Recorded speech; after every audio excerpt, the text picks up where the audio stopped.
One TV News Break.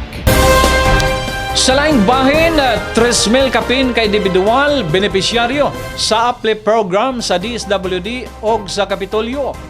Nakadawat o pinansyal nga ayuda o bugas ang 3,212 ka benepisyaryo sa Tangub City atol sa kaduwang adlaw sa rollout sa Unified Package for Livelihoods, Industry, Food and Transport o uplift niadto nga miaging adlaw.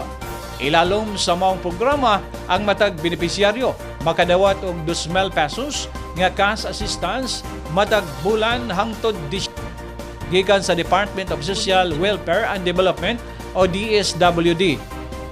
Dugang ang 5 ka kilo nga bugas gagihatag sa Provincial Government of Misamis Occidental.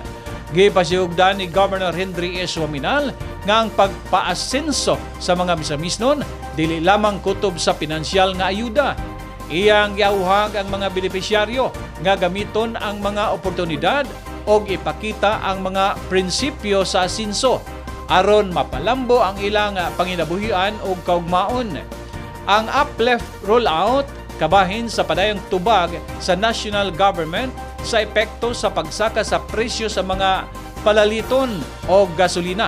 Ilabi na sa mga sektor nga direktang naapektuhan ini. May numduman usab nga una nang nakadawat og cash o rice assistance ang mga motor cab drivers o mga mag-uuma sa Misamis Occidental isip dugang suporta sa ilang panginabuhian.